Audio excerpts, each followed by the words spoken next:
Encontro Selvagem. Fermentando a brasilidade através dos líquidos.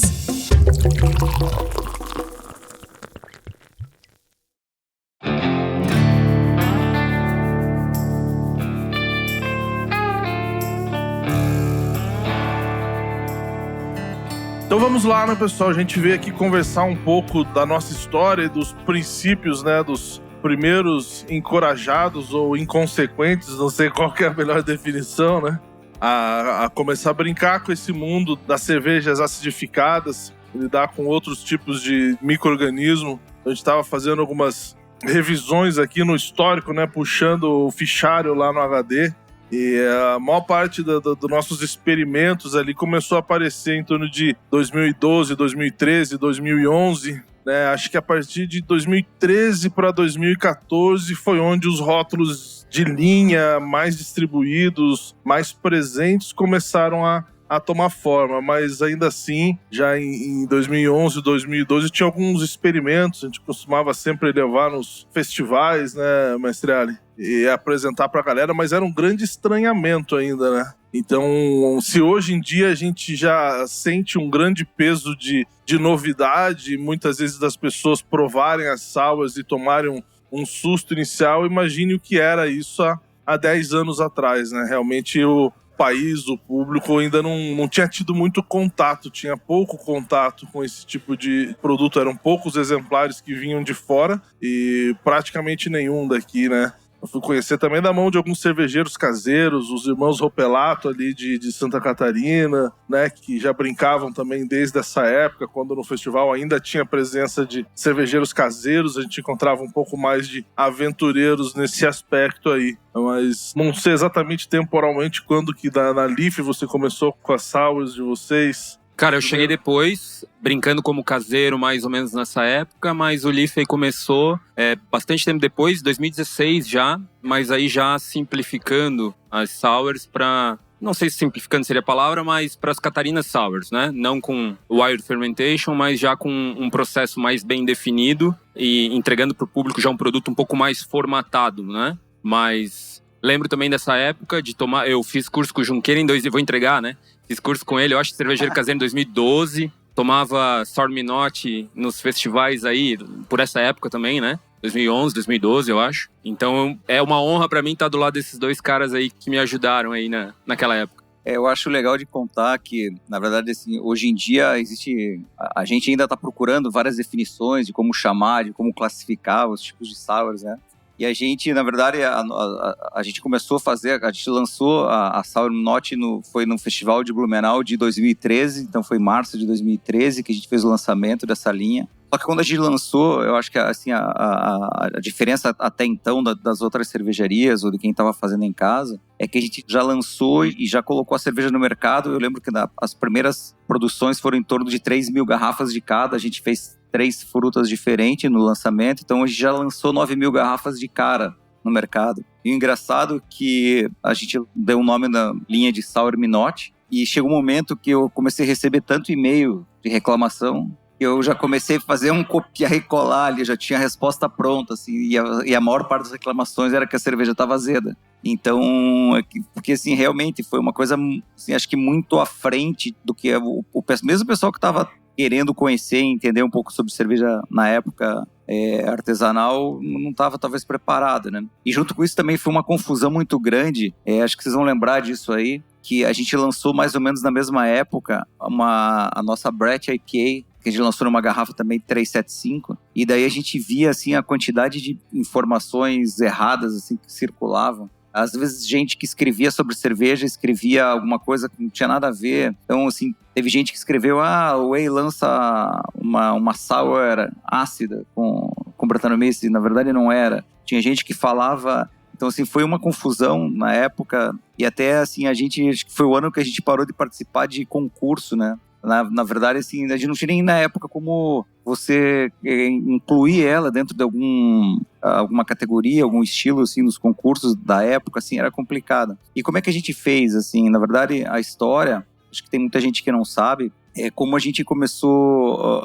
a gente acabou ficando amigo do Mikkel, da Mikkeller. Ele foi para Curitiba, para um festival de cerveja que teve lá. Daí ele foi na cervejaria, conheceu a gente. E aí ele convidou a gente para participar do Copenhagen Beer Celebration, que é aquele evento que ele faz em Copenhagen. E aí a gente acabou fazendo uma cerveja, uma collab lá na Way, para levar pro evento, que foi o primeiro evento que a gente participou, que foi em 2013. E essa cerveja foi uma cerveja que a gente fez, que a gente já colocou fruta para fermentar junto em barril de madeira e tal, e a cerveja já tinha, né?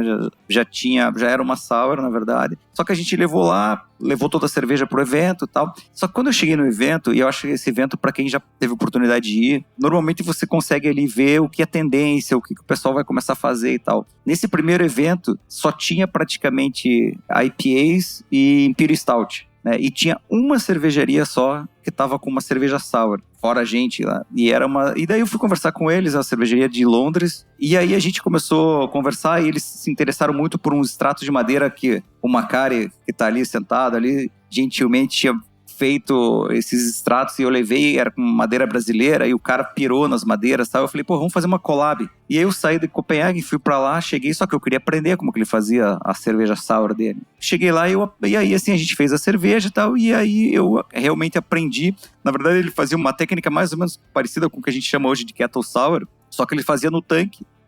Moía malte, colocava uma meia calça, jogava o malte dentro do tanque, acidificava, tal. A gente pegou e viu mais ou menos como que ele fazia. Daí, legal. E sim, uma coisa bem interessante até, na verdade, assim, eles não eram a única cervejaria que fazia esse tipo de cerveja lá. E eles chamavam essa cerveja lá de London, esse estilo, né, de London Sour, né, que acho que assim foi a forma de fazer, e assim que, sei lá, muitos anos depois, a gente vê hoje, né, acho que acabou originando aqui, Catarina Sour, que era uma forma muito parecida de ser feita. Bom, o fato é que a gente chegou em Curitiba, eu fiz vários testes com várias frutas diferentes. As que eu achei mais legal, assim, na verdade, foi a cerola, a graviola, e a gente fez uma de morango pro pessoal mais ou menos entender. As outras frutas não eram tão conhecidas, né? E aí, quando a gente lançou essa cerveja, tinha muita gente no stand lá, que chegava lá em Blumenau e falava assim, depois, né, as pessoas iam falando, o cara ali falou que ele acha que sabe como é que você faz. Ele acha que você joga ácido lático depois de uma cerveja pronta. Só pode ser isso. Aí o outro, o outro falava isso aqui.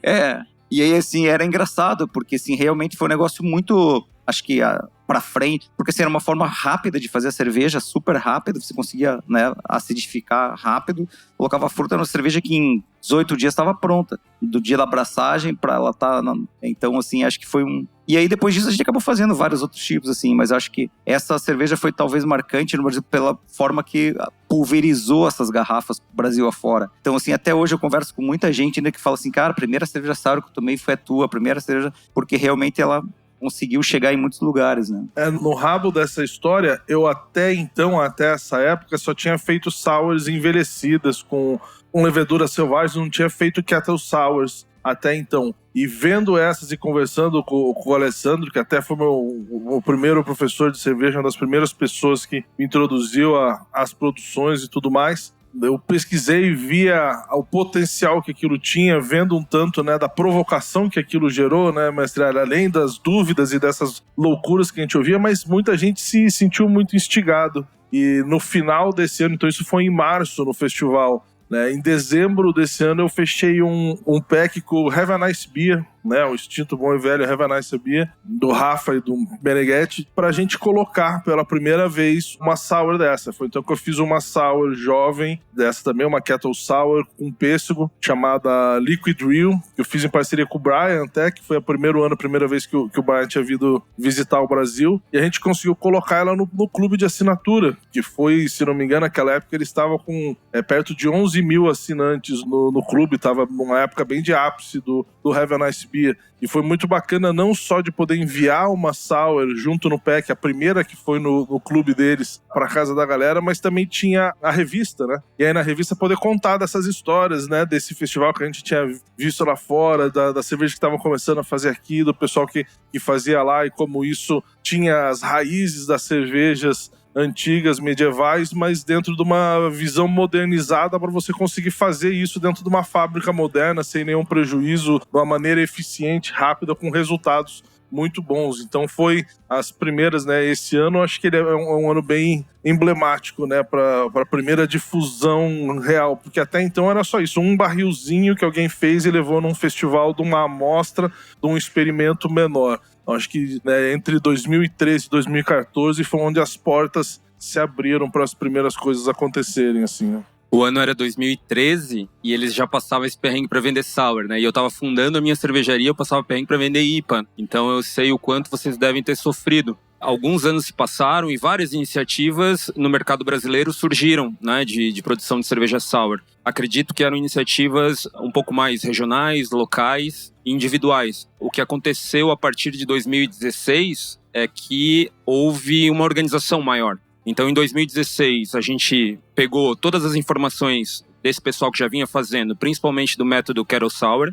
Já tinha gente fazendo, então, Kettle Sour com adição de fruta. Catarina Sour, ela não inventou a roda, ela não foi um produto disruptivo, mas acredito que foi um produto que trouxe mais organização para praticamente todos os players da cadeia cervejeira, desde o cervejeiro caseiro, para a fábrica, para o fornecedor de matéria-prima e também para o consumidor final. Então, o que a Carla falou na palestra anterior, de que o Gordon Strong falou para ela, olha, a Titia Beer, para se tornar um estilo futuro, ela precisa ter parâmetros e ela precisa ter representatividade, né? Basicamente foi isso que aconteceu em 2016, só que se deu um nome de Catarina Sour. Se pegou várias fábricas que já vinham produzindo e ali entrou também o papel das associações cervejeiras, que trouxe para junto de si as fábricas que tinham intenção de fazer, mas ainda tinham receio.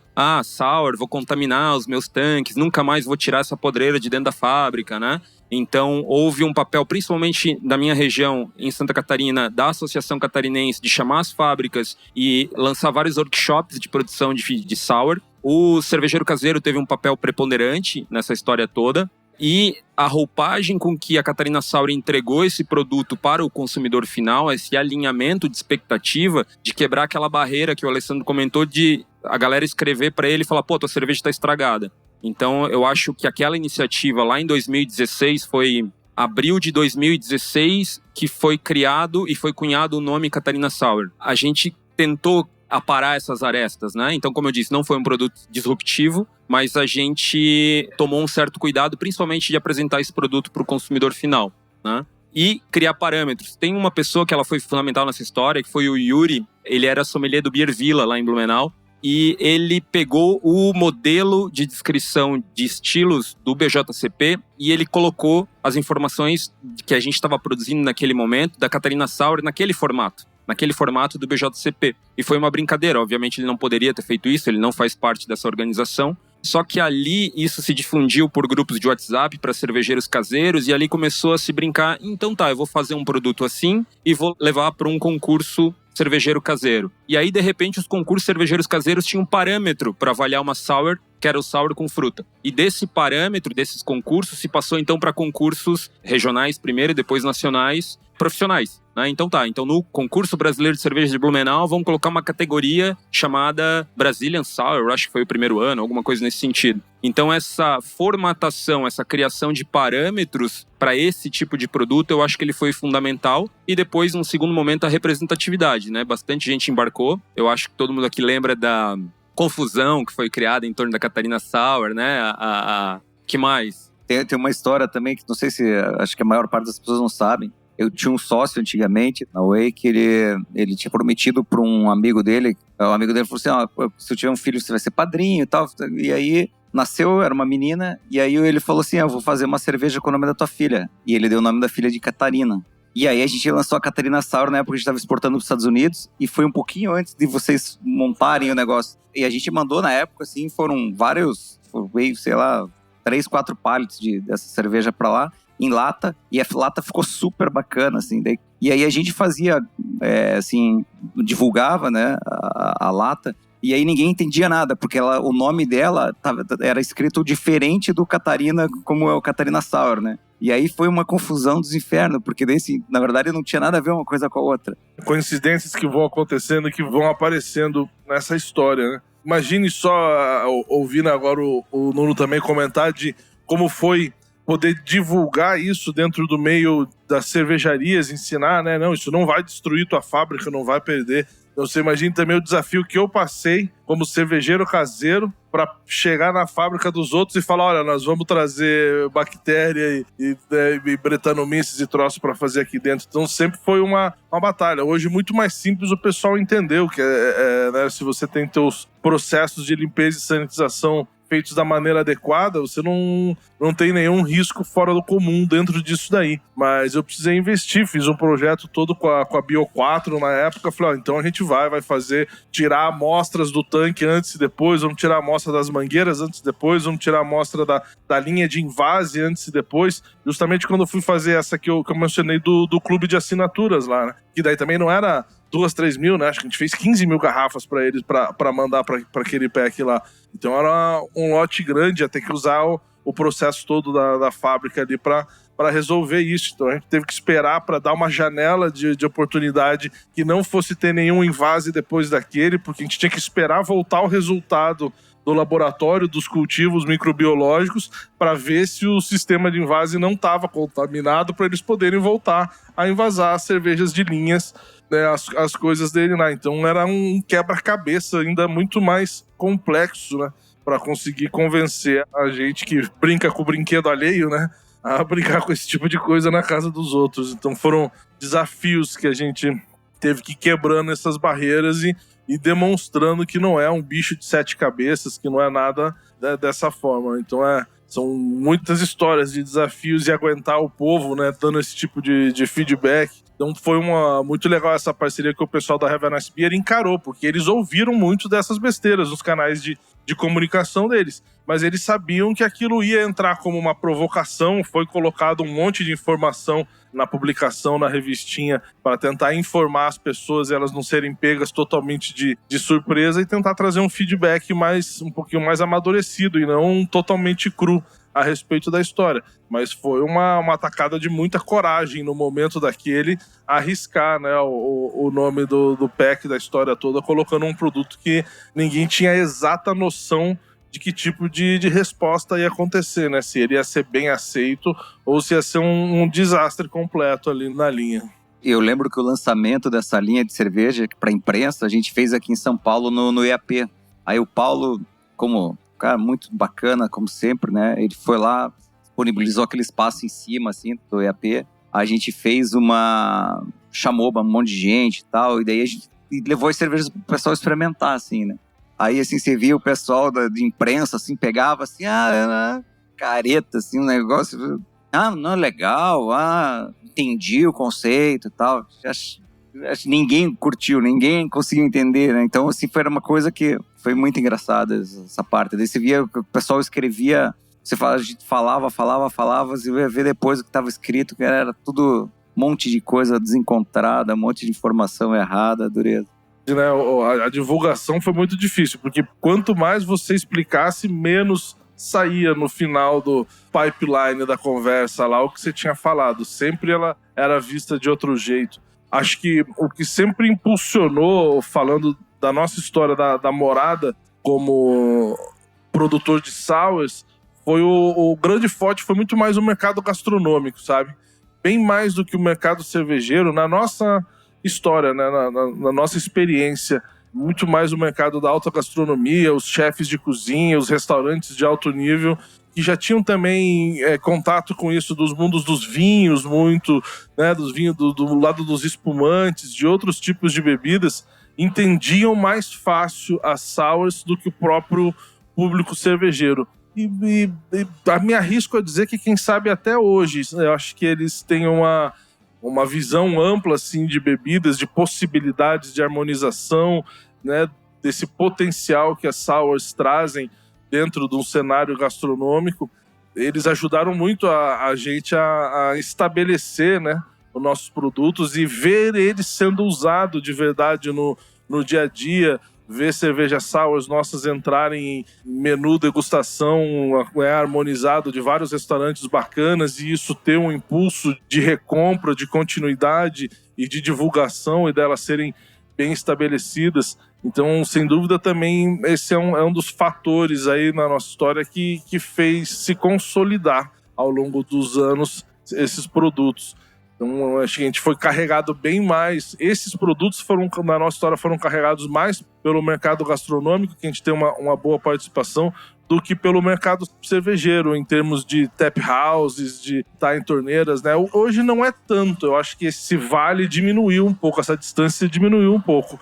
Mas se a gente for falar há 4, 5, 6, 7 anos atrás, mesmo depois dessa primeira fase, né, onde era super novidade, né, você pegava 2015, 2016, 2017, pra gente era muito mais fácil chegar num restaurante e apresentar várias das cervejas que a gente tinha de linha e aquilo ser muito mais bem visto, do que conseguir que elas tivessem sucesso numa loja de garrafas, numa bottle shop, ou conseguir colocar num tap house tradicional de cervejas. A galera tava lá focada justamente nas IPAs e nas Imperial Stouts, né? A minha é mais amarga, a minha é mais torrada, a minha é mais alcoólica, a minha é mais não sei o quê, e pouca gente dando tanta atenção para esses estilos de cerveja.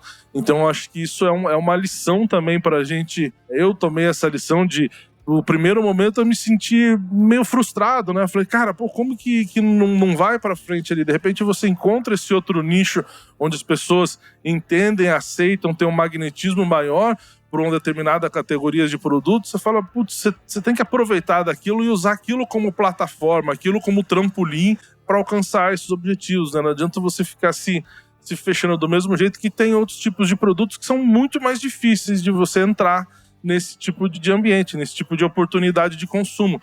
Porque eu acho que tudo isso essa palavra fala tudo, oportunidade de consumo. Naquele tipo de oportunidade, que tipo de produto que funciona? Né? Tem coisa que funciona na beira da praia, que funciona na piscina, tem coisa que funciona no tap house, tem coisa que funciona no restaurante. Não é exatamente a mesma coisa que vai falar em todos esses cenários, né? Então, você entender o que você tem em mãos e tentar usar aquilo em teu benefício, se aproveitar das aberturas, das oportunidades que você quer, que você tem disponível, que tua marca consegue conversar, e cultivar esses públicos, porque todos os públicos são importantes, que a gente consiga tocá-los para criar mais pontos de conexão com a história da cerveja artesanal. Então, acho que esse também é um ponto bacana de pontuar nessa jornada. Ô Junca, a minha leitura é que as primeiras iniciativas de sour lá naquele tempo eram produtos mais extremos e mais complexos, né? Uma analogia é como se tivesse esse projeto Manipoeira sendo lançado lá em 2013, saca? Para um público cervejeiro brasileiro que eu acho que não estava maduro para aquele produto. Não sei se maduro é a palavra, mas talvez não estivesse acostumado ou não estivesse preparado, enfim. Então talvez a gente teve que dar um passo atrás, talvez esse passo atrás foi a Catarina Sour, um produto mais brando, mais de entrada, brando que eu digo em relação à acidez, até com outro propósito e com outro atrativo que eu acho que foram as frutas, né? Que foram fundamentais, eu acho,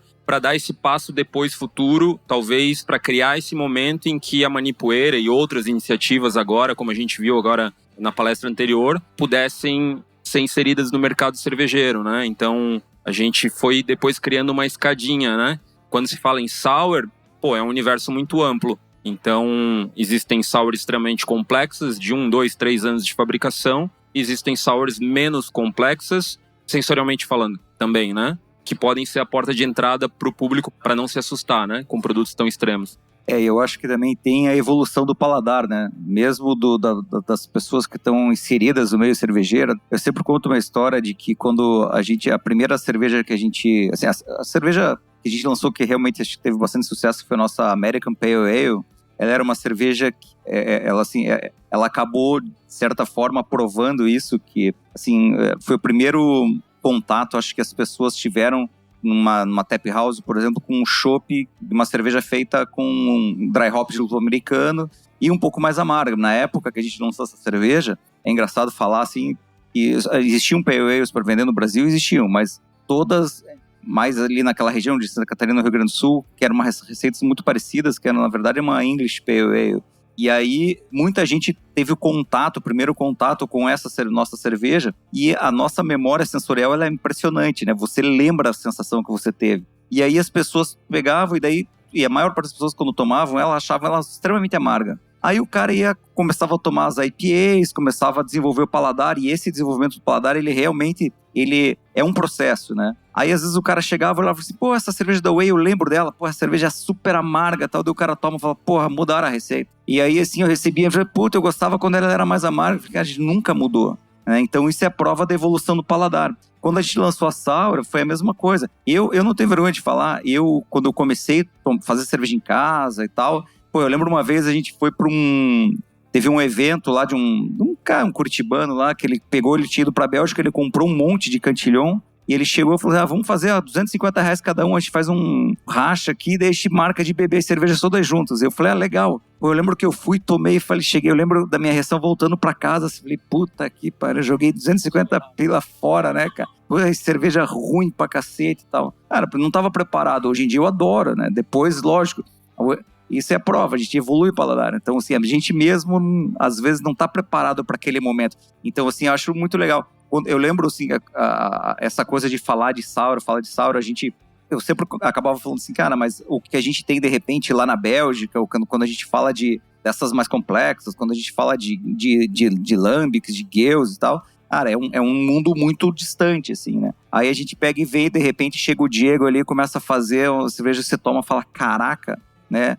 Aí, assim, acho que pra mim, eu acho que a minha reação de evolução do nosso mercado brasileiro, assim, que eu me lembre bem, assim, de tomar e falar assim, isso aqui, cara, tá muito próximo do que a gente bebe lá, assim, e assim, eu acho que, da mesma forma, as pessoas, elas acabam evoluindo, e lógico, é diferente, né? E esse projeto agora, eu acho, assim, que é muito bacana, esse Manipoeira, porque muita gente acabou entrando, tem muita gente fazendo, né? E é um negócio que é legal porque, assim, isso é uma coisa super nossa, né? Então, assim, lógico, tudo bem que a gente tem umas formas de a gente fazer que a gente acaba se inspirando em algumas práticas, algumas técnicas que não são daqui, mas, assim, costumo falar, assim, pra mim isso aqui é uma luz no fim do túnel, assim, do momento atual cervejeiro que a gente vive, assim, que não tá muito fácil, mas, assim, é um negócio muito bacana, assim, curti bastante, assim, eu acho que a evolução chegou num ponto que a gente tá conseguindo hoje chegar nessas pessoas preparadas para ela experimentar e falar, legal, tá bacana, né? Essa evolução é notável do público. Outro ponto também que dentro desse tópico da evolução, que eu acho que a gente vem ganhando velocidade, vem crescendo bastante, é no entendimento desses produtos e também no entendimento de como construí-los, né? Principalmente quando a gente fala das sours envelhecidas, porque lá atrás, quem tinha barril? Né? Se for pensar há 5, 7 anos, 8 anos atrás, quantos barris com sour beer tinham aqui no Brasil? Hoje em dia a gente já tem um número muito maior de adegas, né? Eu lembro dos primeiros barris chegando na Way, a gente lá vendo aquela maior novidade do mundo, cara, tem 2, 3 barris, agora comprei mais 2, 3, 4 barris, eu quando peguei meu primeiro barril, depois fui lá e encomendei mais 2, 3, né? Agora eu já tenho 20 e tantos barris, como um cigano, sem espaço, sem nada, me atolo com aquilo. E você vê várias outras iniciativas, não só de barris de sour, mas barris de envelhecimento sem ser sour. E essa técnica que é muito inerente desse tipo de produção, que é você poder construir a cerveja de uma maneira diferente, né? Porque ela te dá o potencial não só de o jeitão moderno de fazer, de você desenha uma receita, cozinha o mosto daquela receita, fermenta, matura, envasa, ela é aquilo do começo ao fim.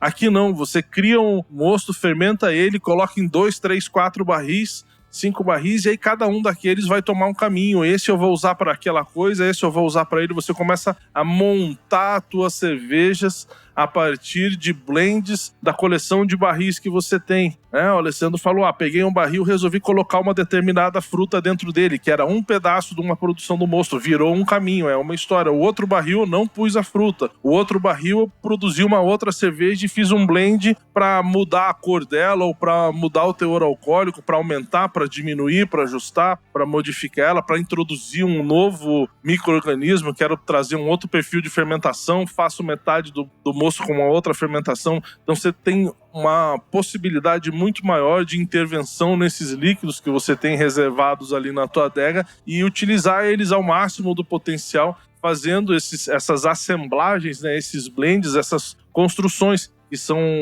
técnicas que eram raríssimas de se encontrar. Você contava nos dedos da mão as pessoas que tinham um material e tinham know-how para fazer isso lá atrás. E alguém aqui já ouviu falar de um curso de blend de sour beer?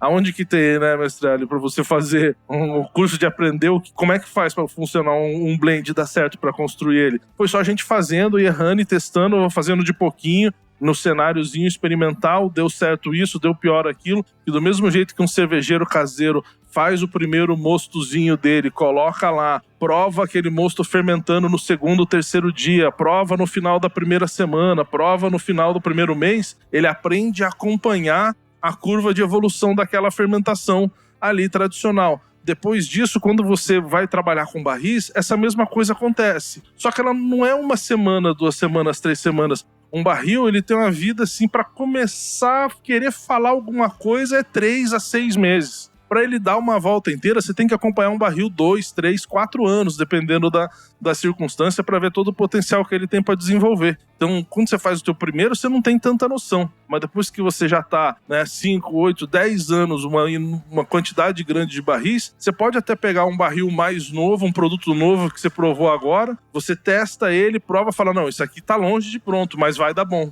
Eu já provei outras nessa circunstância, eu sei que isso vai amadurecer por esse caminho, eu sei que isso tem potencial, ou outros que estão estacionados, você fala, isso daqui não adianta, não vai andar para mais isso daqui, porque eu já vi aquilo, então tem esse aprendizado que a gente precisa obter, só que a curva, né, é muito mais tênue, é muito mais lenta, porque é um período longo de tempo. Então não adianta, você não vai conseguir desenrolar e aprender e entender aquilo tudo nas tuas primeiras tentativas. Você vai ter que dedicar vários anos para absorver aquele conhecimento, aqueles testes ali, né? Antes disso, você não amadurece na história. Ô, Junca, além da evolução que a gente comentou, então, do mercado consumidor, das fábricas, né? Essa evolução de processo, a gente teve uma evolução nos últimos anos do mercado fornecedor, principalmente de micro-organismos. Então, na época, quando a gente começou, a gente trazia garrafa vazia na mala de viagem da gringa, com a boca ali tampadinha com um plástico filme, para chegar em casa e tentar aproveitar o fundinho da garrafa, né, para replicar aquilo. Quando a gente começou a fazer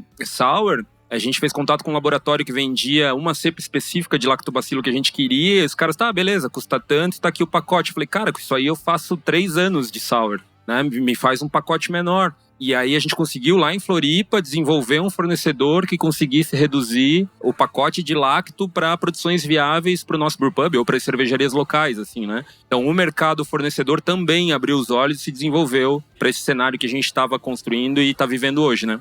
Esse aspecto também foi muito bem lembrado, muito bem colocado. A gente ali em Curitiba até não pode reclamar muito que a gente foi privilegiado, né, Alessandro, por ter a Bio4, né?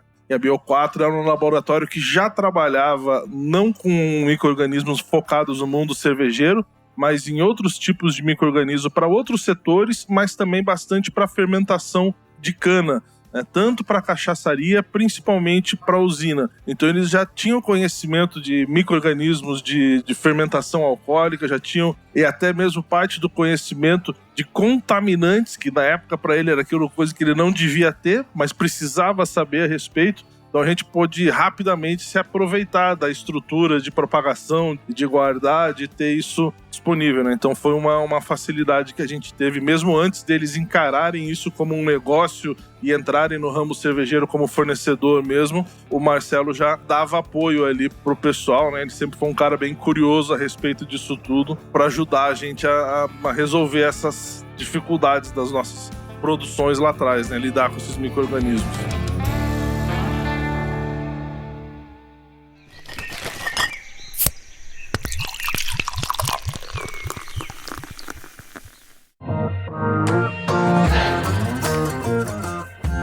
Pois não, tem uma do colega ali atrás, acho que não nessa. Bom, eu já usei muito cerveja da Morada, da Whey, da Leaf para introduzir pessoas ao mundo da cerveja que às vezes não gostavam da cerveja. Eu queria que vocês pudessem falar um pouco do papel da Sour para expandir a categoria realmente. O André comentou do restaurante, mas aquela história de ser uma cerveja que realmente expande a categoria, substituir aquela história do chopp de vinho até, de ser uma opção. E se deve se desenhar para esse tipo de pessoa que já não gosta de cerveja, ou se é para o público de cervejeiro, quanto que essas pessoas que não gostam da cerveja são importantes, e como vocês veem o potencial dessas pessoas nas sours em geral, né? O que eu sempre falei é assim, para dar essa dica para quem vai fazer uma introdução nessa, né? A sours, ela tem um problema que é o susto. Se eu chegar pro cara e falar, prova essa cerveja, o que acontece? Ele vem com uma noção pré-concebida na cabeça dele do que é cerveja. Estamos falando de um leigo, né? Se você vai apresentar para um leigo uma cerveja. E aí o cara, você fala de cerveja, ele vai pensar nas cervejas clássicas, no máximo lá na Weiss, numa Stout, alguma coisa um pouco diferente que ele tomou de uma Standard Lager. E aí você bota uma Sour, o susto é muito grande. Só que eu acho que aí é um erro nosso de não preparar o cidadão para provar uma Sour. Fala pra ele o seguinte, ó, esquece cerveja. Isso é uma cerveja, mas esquece cerveja. Pensa que você tá tomando algo lá do mundo dos vinhos, um espumante, ou que você tá tomando um coquetel, porque a acidez é muito presente na nossa vida. A gente consome coisa ácida todo dia, a nossa vida inteira, desde quando você nasce. A primeira coisa que você vai tomar lá é o leite da tua mãe é ácido, você vai tomar um suquinho é ácido, uma papinha é ácido, um chazinho é ácido, tudo que é molho que você come é ácido, tudo que é bebida, tudo que é tempero, de tudo é ácido. Você vive num mundo de coisa ácida sendo introduzida na tua alimentação. Então, o problema não é a acidez propriamente dito. O problema é a expectativa de que aquilo devia ser X, eu ponho na boca, é totalmente ao contrário. Então, acho que essa barreira é a barreira número 1.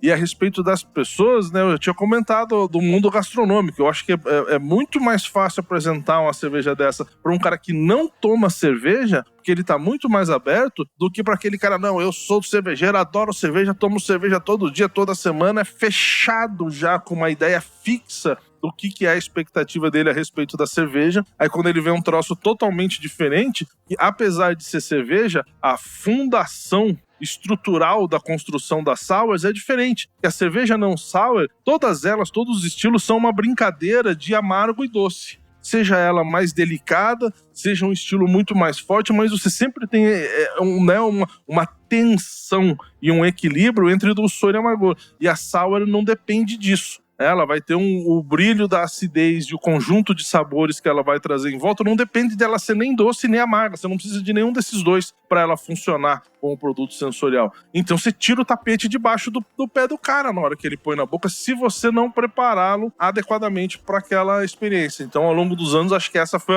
a lição mais que eu tive. Prepare-o, se é o primeiro contato, dê uma explicação. Fala, primeiro saia daquele estado mental para você provar uma história diferente. Esse alinhamento de expectativa que o Junca está falando foi basicamente o que originou o nome da Catarina Sour. Quando a gente lançou o produto, foi uma cerveja colaborativa do Liffey com a cervejaria Blumenau. A cervejaria Blumenau nem tinha fábrica na época, estavam montando, eles eram ciganos ali na região de Blumenau. E a gente lançou uma Kettle Sour com fruta, abacaxi e hortelã. E não vendia, aquele esquema do cliente devolver copo, dizendo, cara, tá estragado, porque a gente não sabia como chamar, e a gente chamou de Berliner Weiss. E a galera olhava o nome, Weiss, cerveja de trigo, dá pra cá, e devolvia o copo. Aí liguei pro Lapoli e falei, cara, e aí, tá vendendo em Blumenau? Ele falou, não tá vendendo, vamos trocar o nome? E aí dali surgiu, tem um monte de história em relação ao nome e tal, um monte de boato, mas surgiu o nome Catarina Sour, esse alinhamento de expectativa. E o que o Junca fala, a minha apresentação é, a sour, pelo menos as sours não tão complexas, está para a cerveja assim como o espumante está para o vinho, né? Então é uma analogia que a gente faz e é justamente isso, preparar o consumidor para que ele não tome o susto.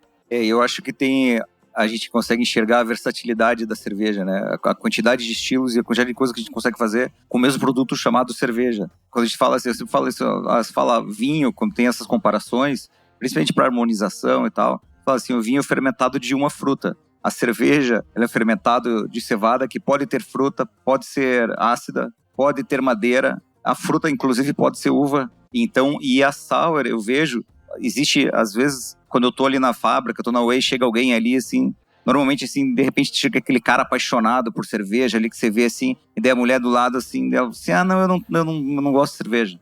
Eu sempre falo assim, você já experimentou sour? É impressionante, assim, como tem essas pessoas, é o perfil da pessoa que ela vai curtir, cara, sabe? Ela toma e curte, assim, você vê que ela gosta, assim. Então, eu acho que acaba dessa abrangência que você comentou, eu acho que, assim, ela cabe muito bem para esse tipo de público. A gente fez um experimento muito legal alguns anos seguidos no Festival Brasileiro em Blumenau. Então, quem já teve a oportunidade de ver o stand do Liffey é sempre um caminhãozinho verde, é um truck, né? Um beer truck. E lá a gente levava uma quantidade bem maior de sours do que a gente tem disponível ao longo do ano. Claro, a gente quer se mostrar lá em Blumenau, então a gente levava uma caralhada de cerveja. E não tinha cervejas mais básicas. Então o público de Blumenau ao longo do festival ele varia. Chega no sábado, é um público mais local que não está tão atento para cervejas mais extremas. E aí é aquele clássico, tem Pilsen? Não. Tem Pilsen? Não. E a gente perdia muita venda. Até um dia que a gente ficou meio irritado, assim, e falou, cara, tem Pilsen? Tem. Tem uma Pilsen, mas vai fruta. Quer experimentar? Só que é uma Pilsen mais ácida. Claro, a gente fez uma brincadeirinha, a gente não apresentava dessa forma pro cliente. Mas esse experimento mostrou que, cara, é impressionante a adesão das pessoas leigas ou que não bebem, ou bebedores até de Pilsen, de cervejas mais mainstream, com sour com fruta, principalmente. Desde que você maneje a expectativa do cidadão, né? Trabalhando a expectativa, ele chega de braços abertos. Se der o susto, aí é onde é a maior dificuldade. Bom, falando sobre essa evolução que vocês comentaram aí nos últimos minutos, sobre alinhar a expectativa do cliente com relação a sour e meio que entender como produtor de como é o processo para fazer essa cerveja, eu pego meio que de raciocínio a evolução do que foi depois de 2016, 2017, onde ficou fadado o estilo Catarina Sour, e que foi a evolução disso nos últimos anos, e eu não consigo não ver as smoothies como uma consequência do que foi construído no processo de desenvolver esse estilo, que já vai para uma linha muito mais extrema de quantidades obscenas de fruta, com turbidez pesada, acidez muito mais extrema para compensar esse dulçor, fruta não fermentada. Então eu queria ouvir a opinião de vocês, tendo feito parte desse processo de construção das sours, o quanto isso pode agregar um pouco de risco também, no sentido de a gente tá mal educando o consumidor ao ponto de falar que, beleza, a sour é cerveja, a gente tem uma base feita com malte, a gente usou frutas que são da nossa região, e aí tem a acidez, que pode ser que tenha relação com cerveja, que vocês não estão acostumados. E aí hoje as cervejas que a gente tem, que são vou botar entre aspas, consequência desse processo, são sucos ácidos, cervejas frescas, enlatados, enviados para o outro lado do Brasil, com um logo dizendo, deixar refrigerado que senão pode explodir. Então, pegando um pouco a provocação, que eu quero ouvir de vocês sobre isso, qual a opinião de vocês com relação a esse tipo de produto mesmo?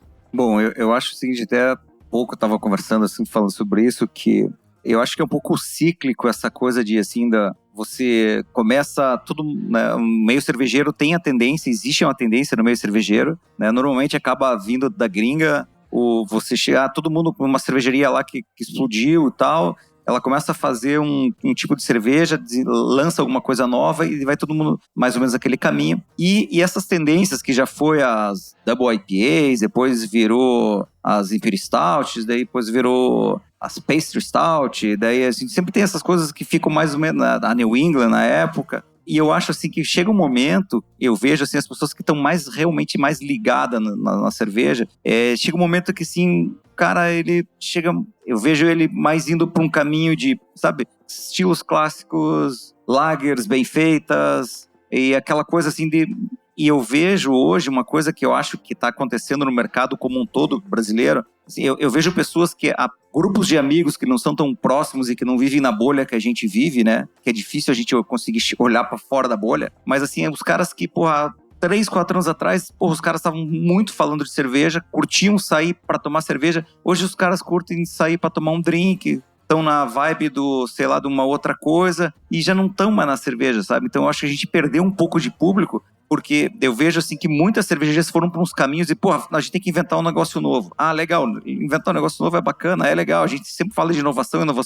Só que, chega uma hora que o cara fala assim, então o que tem de novo aí? Cara, tem uma Pastry Stout, o cara não curti. Tem isso aqui, não. As New Englands, quando começaram a ser feitas no Brasil, os caras botavam uma quantidade de lúpulo absurda, a cerveja ficava extremamente amarga, no começo ninguém tava fazendo direito, né? As pessoas tomavam assim, mas isso aqui não é legal. Não, mas isso é legal, o mundo inteiro não sei se é legal. E eu vejo esse tipo de sour que você comentou, mais ou menos esse caminho, assim, né?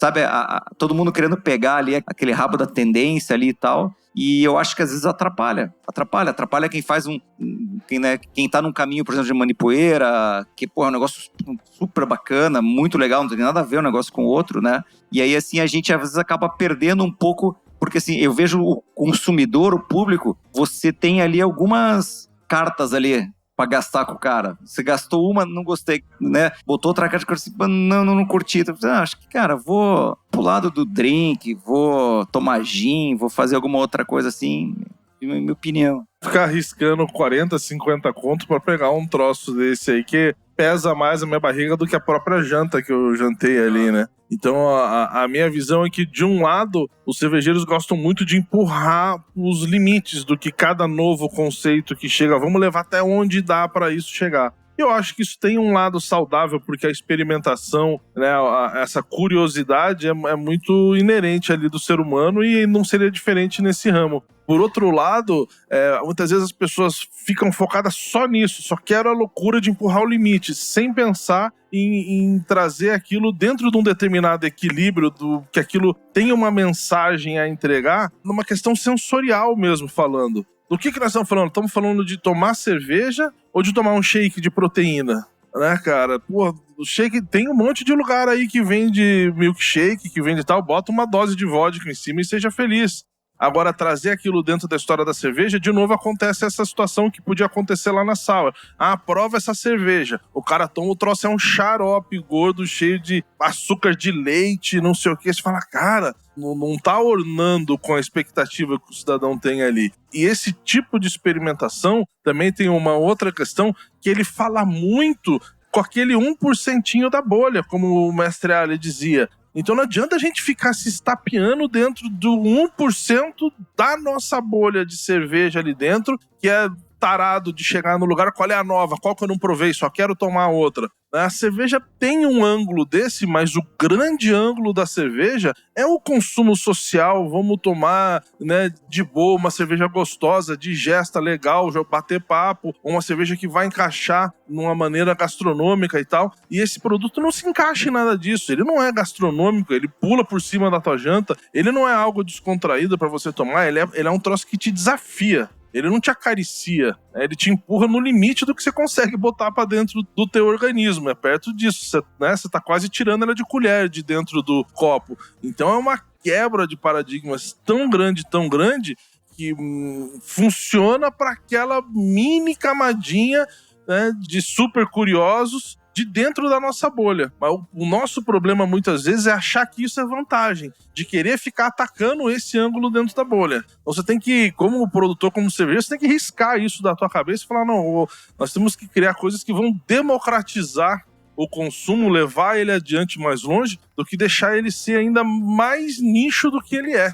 Né? Um produto de um nicho menor do que o nosso nicho já é, né? Então você diminui muito. Cara, estratégia de lançamento de produto bottom-up ou top-down, né? Você pode sentir o que teu cliente consumidor está querendo, ou você pode empurrar de cima para baixo com um marketing apelativo.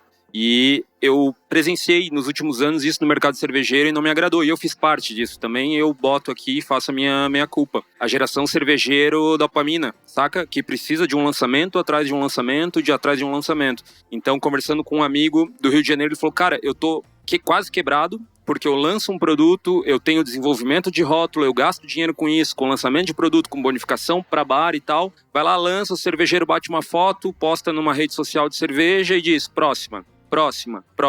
Então a gente criou o Junca, eu acho que é mais esperançoso que eu acho que representa mais que 1% do mercado cervejeiro hoje. Esse cara ali que, sabe, a cervejaria está empurrando goela abaixo, mas tem um mercado consumidor emergente que está buscando esse tipo de produto, que na minha opinião não é legal. Já fiz parte disso, mas acho que não é legal. Eu sempre tive medo dessas tendências, porque eu enxerguei desde lá do começo ver, cara, Black IPA é a próxima história. Cadê as Black IPA? Né? Brut IPA é a próxima história. Cadê as Brut? Já vimos essa história rodar várias vezes. Então, o produto de maior giro da minha marca hoje, que sustenta a minha marca, é um produto que eu lancei em 2014 e continua surpreendendo. É a Hop Arábica. Eu levo ela onde for e chego de peito aberto. Ele continua relevante tanto hoje quanto ele era lá atrás. Tem alguma firula? Não tem nenhuma grande firula nela. É um produto muito elegante e muito bem resolvido. E ele agrada de baixo em cima. Você dá para um cara que já tomou cerveja no mundo inteiro, ele acha maravilhosa, você dá ela para um leigo, ele acha ela maravilhosa. Então é isso que eu acho que enriquece muito a gente conseguir ter produtos elegantes, finos e bem resolvidos, que demonstram uma determinada história e tá tudo entregue ali. Esses outros produtos são voláteis. O cara, né, olha aí o relato, é exatamente isso. O cara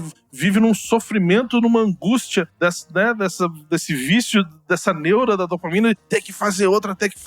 O produto é descartável, não serve para mais uma volta. O que isso quer dizer? Ele não tem recompra, ele não tinha nada. Eu só queria provar um troço novo. Não provei e joga fora, não vale mais. eu não quero tomar de novo. Eu só queria dizer que eu podei isso. Eu quero marcar no Untappd de dizer que eu tomei uma vez. Né? Então tem muita gente que fica tentando viver em cima disso daí. E isso é um sofrimento muito grande para todos os ângulos do mercado ali.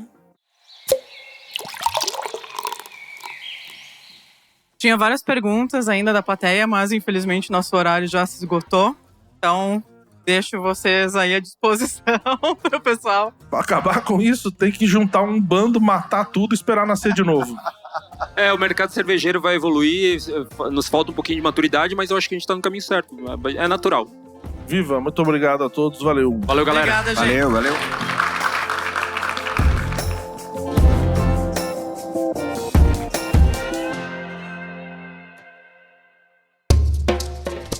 Encontro Selvagem é um programa realizado pelo canal Surra de Lúpulo, Abracerva, e com apoio nesta temporada do Conselho Federal de Química, CFQ. Sigam @Encontro Selvagem no Instagram e não percam nenhum conteúdo.